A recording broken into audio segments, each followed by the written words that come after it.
తండ్రైన దేవునికి కృతజ్ఞతలండి.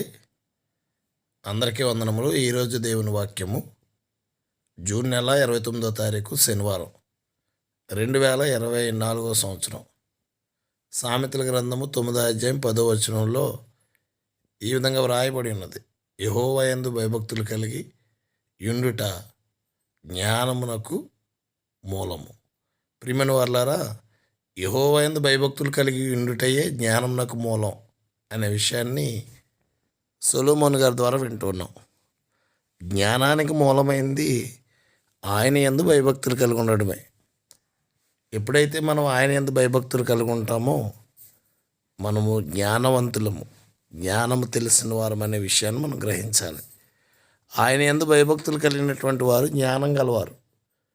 వారు భవిష్యత్తును ఎరిగినటువంటి వారు గనక రాబోయే కాలానికి చక్కని ఆలోచన కలిగిన వారై ఉన్నారు అనే సంగతి మనకు అర్థమవుతుంది.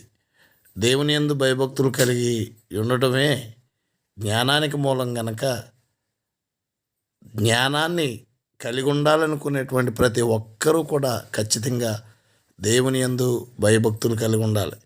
ఆయన యందు భయభక్తులు కలిగి ఉండడం వలన అధిక జ్ఞానవంతులుగాను, సమస్తమును ఎరిగిన వారుగాను, దైవ చిత్తమును గ్రహించేవారుగాను ఉండడానికి అవకాశం ఉంది.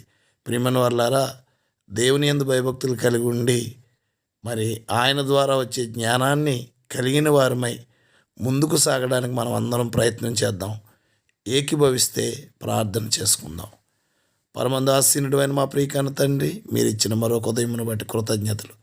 స్థానిక సంఘాన్ని దీవించి ఆశీర్వదించి సంఖ్యలో నాణ్యతలో బలపరచమని, విదేశీయులను స్వదేశీయులను దీవించమని యేసుక్రీస్తు వారి యొక్క అతి శ్రేష్టమైన నామాన్ని బట్టి వేడుకుంటున్నాం మా ప్రియ పరలోకపు తండ్రి.